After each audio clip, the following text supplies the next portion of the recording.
There was legitimate fear post-UCL injury and surgery that Brock Purdy was not going to look of Brock Purdy from last season, and then that fear was immediately eliminated. On Sunday, everything was working for the 49ers offense. Week 1 is in the books. Do you guys think the 49ers made a statement not only to the neighboring team in Pennsylvania, the Eagles, that day, but the rest of the NFL? Yeah, that was a statement win. I mean, I picked the Steelers to win that game. Not that I'm the almighty, but I think a lot of people did. They thought that Terrible Towels would be out. You had the Sticks Renegade going, and we had a preseason where the Steelers started, and the Niners slapped them around. The Steelers are a proud team and a proud franchise and have proud players like Minka Fitzpatrick and T.J. Watt on defense, and they were sliced up and down by this punishing and graceful, really, San Francisco offense. We knew the defense was going to show up this season. Was Purdy going to be the real deal? Was he going to have to make a big play? There was no need for a big play. He threw perfect passes to Ayuk, got 2 touchdowns there. And then the McCaffrey run was like a symphony of just team offense. They came out and they made a statement. I think the Cowboys made a statement a few hours later. There was 2 teams that I came away with on this weekend. It was like, okay, that's what we're dealing with.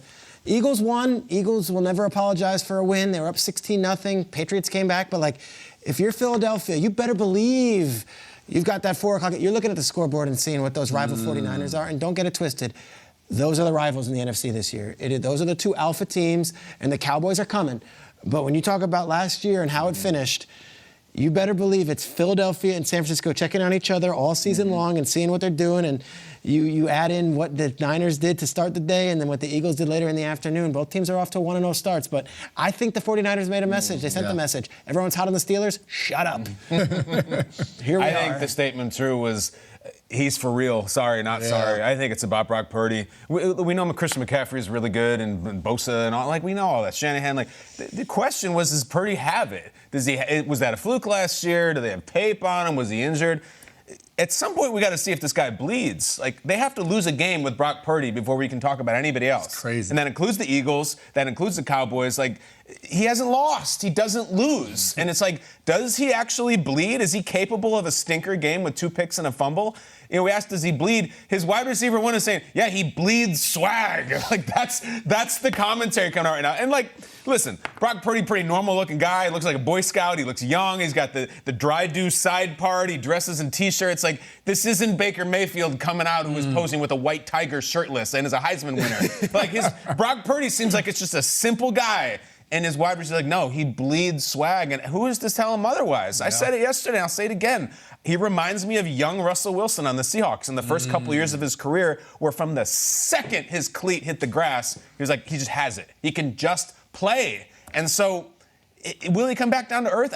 I'm waiting. It was supposed to be in Pittsburgh, week 1. It broke his elbow and he came back anyway. It's we can't really talk about anybody else taking them out until their quarterback falters at least a little. We've seen Jalen Hurts not play great. Didn't play great the other day. Yeah. Brock Purdy has been pretty much lights out in the NFL. It's he shows up and is I just mastered it. This is simple. Let's win a Super Bowl. Until he bleeds, it's a statement every single week. It's awesome. Do you think that stigma, Kyle, has anything to do with the fact that he was the last pick in the draft? Do you think if Trey Lance was playing this way for the 49ers and he had waited his turn, but then he produced the way he did last season, do you think he'd be well, of course, he's the number 3 overall pick? Do you think it has anything to do with just he is so unexpected where he was valued coming out of college? Yeah, probably some. But, that was the big story last year, and then where he was drafted and where he was drafted.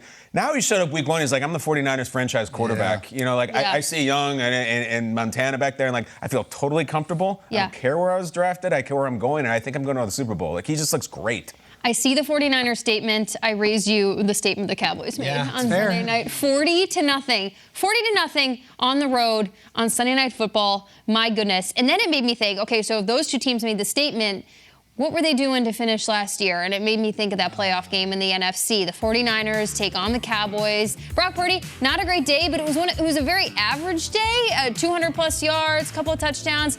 But they won. They beat the Cowboys. The Cowboys had that strange end of that game where it was sadly, the Ezekiel Elliott lining up at center for that snap where it never should have been done. Dak threw 2 picks. Yeah. It was just ugly. It was the typical end of the Cowboys season. In my mind, you couple it all together, it's the 49ers trump out on the statement from week 1 because of how they beat the Cowboys last year. Yeah. Cowboys need to show me a few more weeks in a row that they are the Cowboys that beat the Giants 40-0 and not the Cowboys that lost to the 49ers in January. No doubt about it. Both teams were impressive. When I think about like a statement win in the AFC, you think about Miami.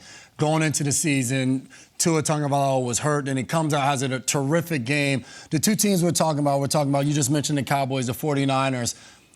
Of all us at the table, 49ers in the Super Bowl, Cowboys in the Super Bowl, making a statement like this is what we expected from both of those teams. Yeah. I agree with you, Kyle. Brock Purdy shows up, was injured, like, wow, this kid is really good. I raise you guys, your 49ers, your Cowboys. The LA Rams made a statement. Come on now. Jason. I'm looking at the Rams, and I'm looking at Matthew Stafford.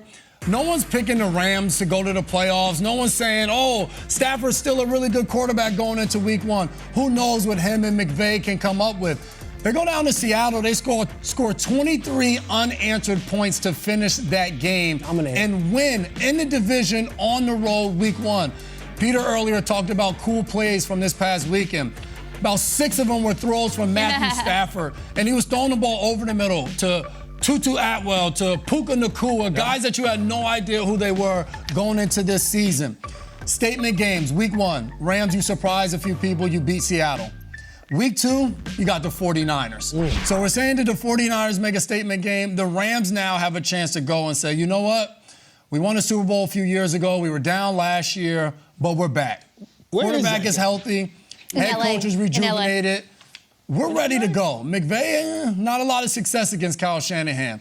How about week 2, you show up and you make a real statement? You're talking about the Eagles, the Niners, the Cowboys. Let's go, Jay. Could the Rams possibly be competing? I think, to me, that was a statement game in the NFC. It was. I like when the schedule starts to unfold, statement teams start to eliminate each other. Yeah. So, like, early on, these matchups are great because the 49ers going to L.A., knowing how the L.A. Rams played last week. I think there's something interesting to that Niners-Rams thing.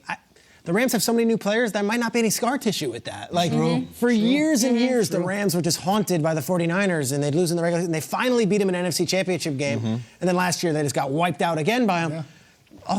Puka Nacua has no history with the 49ers. I assure you that some of these other rookies, I don't even know the names of the Rams players. Like, there were so many unknown guys. I'm watching the game. I know all 53. I take pride in it.